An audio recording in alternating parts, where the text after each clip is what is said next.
Halo, Pretty Woman kita kali ini adalah seorang wanita yang sangat populer di kalangan selebriti. Latar belakangnya sebagai pengusaha nasional menjadikannya tempat bertanya untuk banyak hal. Jika Nikita Mirzani mengungkapkan keinginannya menjadi seorang politisi, maka wanita ini justru berpikir sebaliknya. Ia menolak tawaran menjadi salah satu ketua sebuah partai besar di Indonesia. Fitri Sahulteru berkisah kepada saya untuk Pretty Woman. Saya sempat datang, saya akan diangkat menjadi salah satu ketua partai Hmm, besar gitu. ya. Saya datang ke sana, saya duduk, saya liatin orang-orangnya. Saya udah diumumin nih bakal calon ketua gitu. Oke. Tapi dalam waktu 4 jam saya duduk di situ bersama mereka, saya ngerasa emang ini bukan bukan nggak gue banget gitu loh. Oke, semuanya jangan lupa nonton terus Pretty Woman. Jangan lupa saksikan Pretty Woman. Pretty Woman. Pretty Woman. Pretty Woman. Ini semua tentang wanita. Karena setiap wanita punya cerita.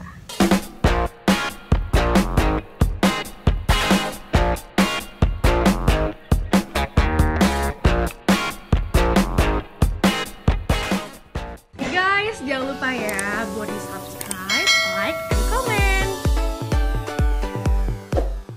Kalau keluarga gimana nih? Suami dan anak-anak gimana soal kesehatan nih? Pasti lebih Nah, ketat ya, lagi. itu paling ya itu Mas Ruri paling penting banget kan ya. Kalau suami sama saya concernnya ya udah nggak usah kemana-mana, Oke, nggak terima tamu juga, oke. kantor jadi dibatasi. Untungnya kan anak-anak sekolah emang dari sebelum kita lockdown atau PSBB ini kan memang udah sekolah dari rumah kan. Oke. Jadi begitu khawatir, anak-anak nggak pernah kemana-mana sama sekali sampai hari ini. Oh, Nggak pernah sampai hari ini kemana-mana. berarti almost 3 months ya, Mbak ya? Iya, iya. Hmm, Hampir 3 bulan lebih mungkin ya. Lebih. lebih. Mbak Fitri, oke deh, Hmm, katakan pandemi ini kan musibah ya, Mbak ya, buat ya. hampir semua orang di dunia. Tapi kira-kira Ya. ada hikmahnya nggak sih buat keluarga Mbak Fitri dan Mbak Fitri pribadi? Hikmahnya sangat-sangat besar sekali buat saya pribadi ya. Terutama saya kan punya anak yang mulai remaja itu 2. Ada Oke. Naira sama Chelsea. Nah, anak-anak sekarang kan biasanya kalau nggak sama teman, PR sekolah sama sosial media kan, sama handphonenya gitu Hmm, kan. Sedikit sekali mereka untuk ngobrol sama kita, oke. biasanya. Hmm, Nah, semenjak PSBB ini, mereka lebih dekat ke kita. Saya lebih tahu apa sih yang mereka mau, apa yang dipikirin. hmm. Jadi memang fokus, benar-benar fokus untuk keluarga gitu, baik dari anak-anak juga, saya juga. Mereka nggak ketemu teman, komunikasi aja lama-lama kan bosen kalau nggak ada cerita baru kan, berhenti sendiri gitu. Mau nggak mau ya kita quality time-nya benar-benar baik sekali pas masa Oke. PSBB ini. Banyak banget hikmahnya buat saya. Iya. Itu salah satu hikmahnya ya, Mbak ya, Bukan sama bukan keluarga. saya bukan saya bergembira atas musibah ini ya, tapi dari semua kejadian kan ada hikmahnya.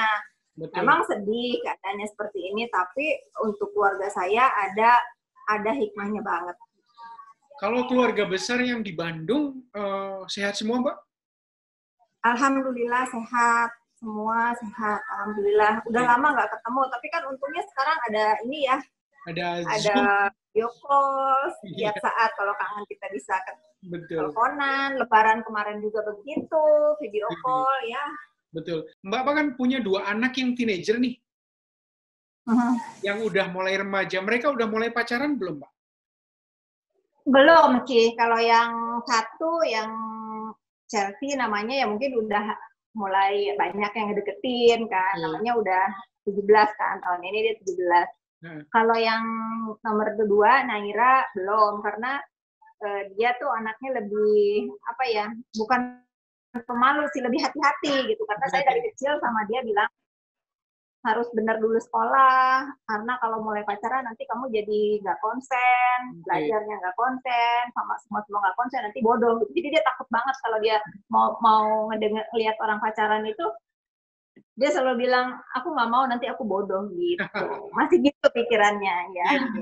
Tapi kira-kira ada ini nggak sih? Ada eh, rule gitu buat Chelsea ya, atau nanti buat Naira gitu, nanti kalau pacaran itu harus milih cowok seperti ini. Kan beda ya, Mbak, sama menikah ya. Pacaran dulu lah ya, kan masih muda soalnya. Ada rule-nya nggak sih sebagai ibu dan sebagai orang tua? Iya, iya, iya. Iya, harus dong. Saya yang utama itu rules-nya karena mereka masih remaja kan. Oke. Utama mereka harus ketemu sama yang seumuran, Oke. yang masih sama-sama menimba ilmu lah ya, masih sekolah. Oke. Yang paling penting itu nggak suka keluar malam gitu, karena saya nggak suka anak-anaknya keluar malam. Oke. Itu aja rules-nya, harus seumuran, masih sekolah, terus nggak suka keluar malam, itu aja sih, simpel lah. nggak ada syarat-syarat, yang penting gitu aja Mas. Iya. Dan yang paling penting berarti kalau nggak keluar malam, pacarannya di rumah aja ya Mbak ya, datang ke rumah. Iya. Aman kan? Harus di rumah karena saya udah janji sama anak-anak. Kalau nanti ada yang diapelin ya harus di rumah gitu. Kalau misalnya kalian mau pergi nonton atau apa ya saya ikut gitu. Biarin misalnya saya jauh-jauh juga kursinya nggak apa-apa, tapi saya harus ikut gitu. Udah sepakat. Gitu ya. Kalau Mas Cecep soal anak gimana Mbak? Kalau dia sih lebih lebih santai, mungkin kan cowok ya. Dia lebih santai.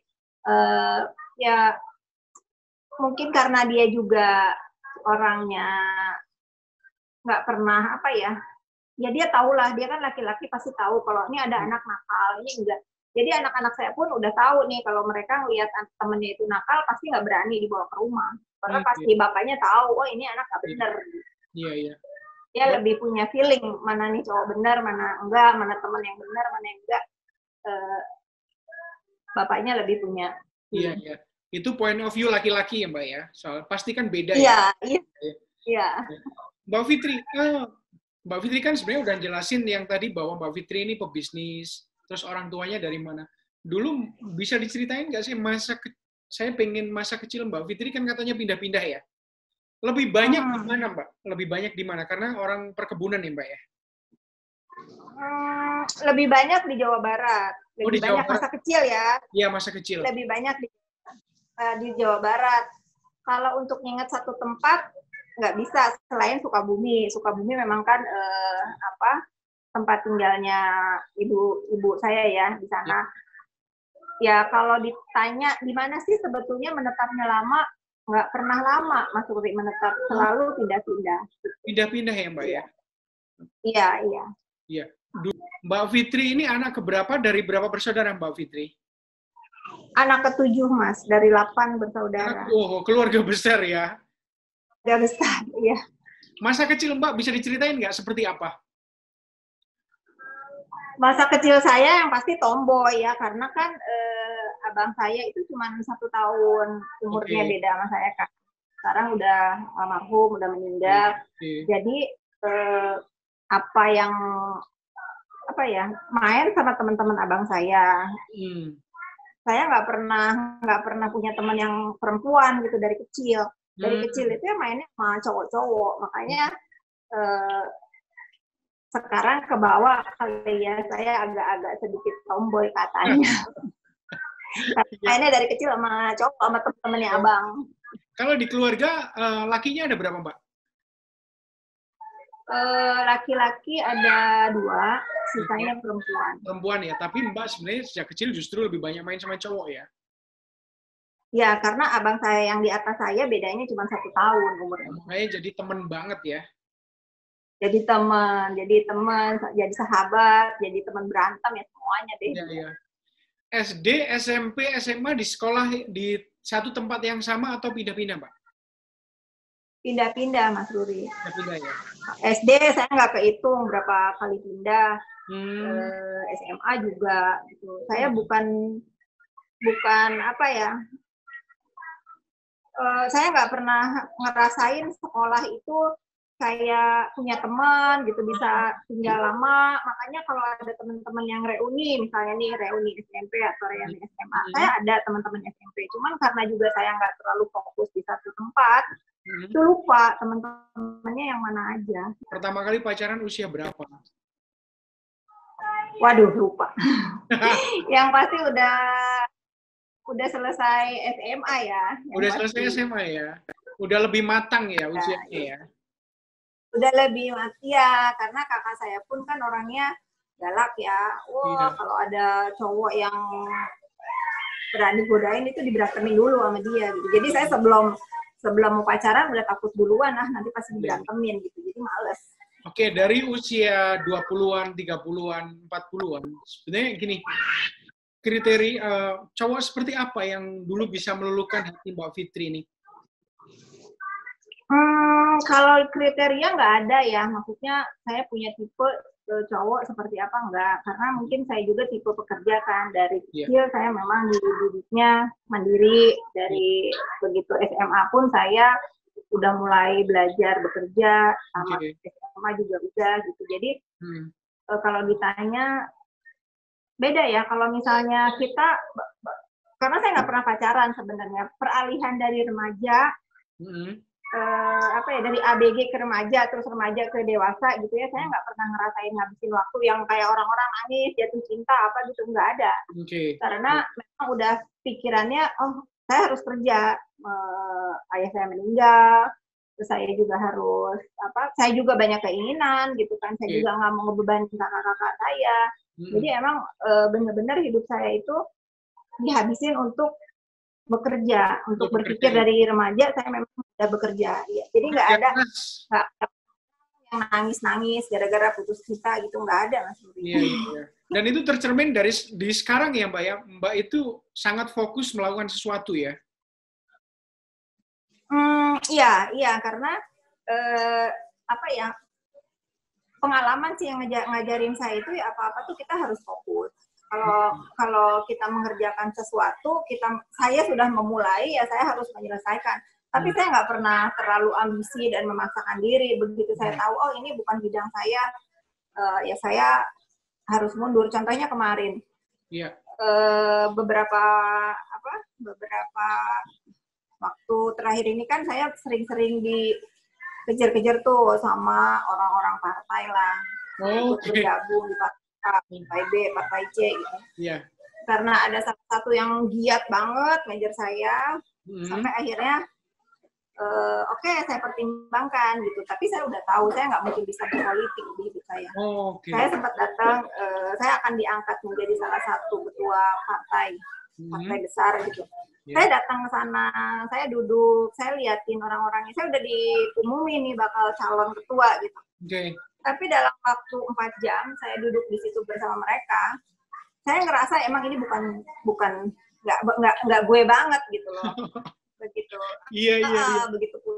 Jadi Mbak Fitri, ribuan orang yang pengen jadi politisi. Begitu pulang ke Jakarta, punya passion di politik, saya tidak menerima tawaran. Nggak akan bisa menyelesaikan atau menggulit ke bidang apapun gitu. Menyerah gitu, bukan menyerah ya, mengatakan bahwa saya tidak mampu itu sebetulnya enak di hati. Gitu juga dengan pekerjaan. Kalau misalnya saya dikasih kerjaan ini, saya pelajari, ini kayaknya saya nggak bisa nih, walaupun saya udah berjuang, saya nggak bisa. Saya pasti ngomong, saya nggak bisa. Daripada orang kecewa dengan hasil. Mbak Fitri, kan ribuan orang pengen banget jadi politisi nih, merangkak dari bawah, sementara Mbak Fitri punya kesempatan besar. Kira-kira pertimbangan utamanya apa sih sebenarnya, pertimbangan nggak mau jadi politisi? Padahal politisi itu kan memberikan privilege yang besar ya untuk seseorang ya. Betul. Sempat kepikir seperti itu Mas Uri, karena kebetulan saya dicalonin dari kampung saya, Sukabumi kan. Sebetulnya kayak bertolak belakang gitu dengan hati saya gitu. Sementara saya sayang dengan pengalaman saya. Tapi saya pikir-pikir, tidak dengan berpolitik pun sampai hari ini saya masih menyayangi mereka gitu, masih berjuang buat mereka dengan caranya saya. Saya berpikir kalau saya terjun di politik tadinya akan lebih maksimal. Tetapi begitu saya ada 4 jam lah, nggak banyak tuh 4 jam di mereka. Kayaknya enggak deh. Jarang orang yang kayak Mbak Fitri menolak kesempatan ya. Tapi kira-kira kalau ngomongin ada nggak sih tokoh partai atau tokoh tertentu yang Mbak sukai gitu? Maksudnya ngefans gitu? Tadinya ada, tapi setelah tokoh yang saya banggakan itu ada 2 orang masuk ke politik, saya nggak interest lagi. Beda ya? Tadinya ada. Kenapa? Iya, karena politisi udah pasti penuh dengan kepentingan ya. Betul. Jadi kepentingan yang ini. Jadi menarik banget ya, Mbak partai dan nggak tertarik ya. Mbak tetap akan fokus di bisnis ya, Mbak Fitri ya? Iya. Mbak Fitri, saya agak penasaran nih, persentuhan Mbak Fitri dengan dunia selebriti ini sebenarnya kapan dan sejak kapan nih sama teman-teman seleb nih? Mbak Fitri kan temannya banyak banget nih. Ya kalau berteman dengan selebritis sebetulnya udah semenjak saya remaja ya, banyak banget. Saat itu belum ada sosial media kan. Teman-teman saya udah berpikir, semua rata-rata teman saya di umurnya waktu saya semuanya kepengen menjadi artis, menjadi terkenal. Tapi mau percaya nggak percaya, saya nggak pernah tertarik untuk menjadi artis, Mas Rudi. Saya senang berteman aja sama mereka. Saya ngelihat cara kerja mereka gitu, kok capek banget ya gitu. Waktu yang terbuang juga nggak jelas, mau siang dibikin malam dibikin siang gitu. Nah, dari apa yang saya lihat dari dulu sampai hari ini, saya nggak pernah salah gitu untuk. Dulu sempat banyak tawaran main. Dulu kan zamannya sinetron ya. Iya. Sinetron. Saya sempat ikut sekali gitu. Pada masa itu ikut sinetron itu nggak segampang sekarang kan, harus casting lah, inilah, itulah. Kok kayaknya buang waktunya kebanyakan gitu loh. Mendingan saya fokus di. Jadi saya waktu itu pikir, ini udah deh pertama dan terakhir deh, aku nggak mau lagi gitu. Jadi berteman aja sama mereka, tetap saling support. Masih ingat nggak waktu itu sinetron apa? Aduh, nggak mau disebutin, nanti dicari. Adalah. Penasaran saya, Mbak. Ada. Mbak Fitri, kan kata orang dunia entertainment ini ya penuh image ya. Sementara Mbak Fitri berteman dengan artis-artis. Mbak Fitri tentu tahu dong, misalnya soal seseorang itu tulus atau seseorang itu nggak tulus, atau itu Mbak Fitri pasti paham banget ya, Mbak? Ya, paham. Tapi alhamdulillahnya Mas Rudi, saya berteman sama siapapun yang artis ya, di diri saya, mereka nggak ada yang nggak tulus sih ke saya. Tapi kalau saya lihat cara mereka ke orang lain, ya saya bisa bedain, oh ini dia ke si A, ke si B, begini. Saya nggak bohong, nggak ada satupun teman selebriti saya yang nggak tulus sama saya. Semuanya baik, karena saya pun respect sama mereka. Kalau mereka menanyakan, gimana sih ini gitu, mereka tuh banyakan konsultasi di site bisnisnya kan. Saya rata-rata ngajarin ke mereka selalu bahasanya sama, ke yang dari senior sampai ke sekarang yang junior yang nanya ke saya, pakailah nama besarmu di saat yang tepat, jangan kamu mau mulai usaha di saat kamu sudah turun ke bawah. Itu selalu saya tekankan ke Oke. Jadi advice yang sangat positif ya, Mbak ya? Iya. Jadi berarti teman Mbak Fitri ini memang di kalangan selebriti banyak. Wajar lah kalau sekarang Mbak Fitri juga, ya kalau oleh beberapa orang dianggap Mbak Fitri juga seleb itu sendiri gitu loh. Iya. Saya nggak pernah. Yang paling penting itu, saya itu nggak pernah menganggap mereka itu spesial. Oh, lu selebritis yang begini. Saya menganggap mereka itu pekerja. Bedanya kamu mencari uang di dunia hiburan, saya di dunia bisnis gitu. Sama aja gitu. Kalau mereka ketemu saya, ya harus menanggalkan ketenarannya semua, duduk ya jadi orang biasa aja gitu. Yang terkenal kan di dunianya, bukan di dunia saya kan. Iya. Jadi belum pernah sama sekali Mbak Fitri dikecewakan oleh temen yang dari dunia selebriti gitu, Mbak? Belum pernah. Saya banyak banget teman selebritis, nggak ada satupun yang bermasalah dengan saya. Boleh cari, Mas Uli, boleh cari siapa. Oke. Alhamdulillah. Ngomong tayang nih, boleh cari nggak?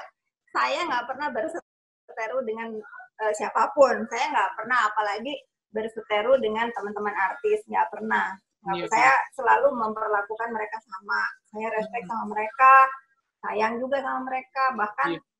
kagum ya, karena waktu kerja mereka itu luar biasa sih menurut Iya, saya. iya. Saya Jadi- pun nggak akan mampu di mereka gitu. Jadi Mbak Fitri nggak pernah pilih kasih sama artis tertentu ya? Semuanya sama ya Mbak ya? Nggak pernah. Oke. Mbak Fitri, kalau ngomongin, mungkin ini bagian-bagian akhir, kasusnya Nikita Mirzani gimana? Udah sampai tahap apa Mbak Fitri? Harusnya hari ini itu pembacaan tuntutan, tapi tadi Niki ngasih tahu kalau Pak Jaksanya belum siap untuk membacakan tuntutan. Mungkin minggu depan. Gitu Hari ya. ini saya nggak bisa nemenin karena saya ada meeting, Mas Rudi. Ada Jadi meeting, dia ya? tadi sidang sama lawyernya aja. Hmm.